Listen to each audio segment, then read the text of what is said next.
بسم اللہ الرحمن الرحیم۔ السلام علیکم۔ کیا کبھی آپ سوچ سکتے ہیں یا آپ نے کبھی سوچا ہے کہ کسی ایک چھوٹی سی مکھی کی وجہ سے ایک آدمی جہنم میں جا سکتا ہے؟ تو اس ویڈیو میں آپ کو یہی بتاؤں گی کہ مکھی کی وجہ سے ایک آدمی جہنم میں کیسے چلا گیا۔ ایک آدمی صرف مکھی کی وجہ سے جنت میں چلا گیا اور دوسرا جہنم میں۔ صحابہ نے عرض کیا، یا رسول اللہ صلی اللہ علیہ وآلہ وسلم، وہ کیسے؟ نبی اکرم صلی اللہ علیہ وآلہ وسلم نے فرمایا، دو آدمی ایک قبیلے کے پاس سے گزرے۔ اس قبیلے کا ایک بت تھا جس پر چڑھاوا چڑھائے بغیر کوئی آدمی وہاں سے نہیں گزر سکتا تھا۔ چنانچہ ان میں سے ایک شخص نے کہا کہ اس بت پر چڑھاوا چڑھاؤ۔ اس نے کہا، میرے پاس ایسی کوئی چیز نہیں۔ قبیلے کے لوگوں نے کہا، تمہیں چڑھاوا ضرور چڑھانا ہوگا، خواہ مکھی ہی پکڑ کر چڑھاؤ۔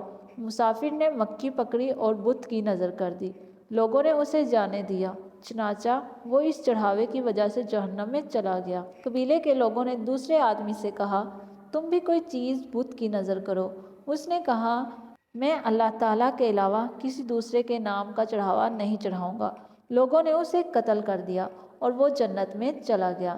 مزید اس طرح کی ویڈیو دیکھنے کے لیے میرے چینل کو سبسکرائب کر دیں اور اس ویڈیو کو لائک کر دیں۔ ملتے ہیں نیکسٹ ویڈیو میں۔ جزاک اللہ۔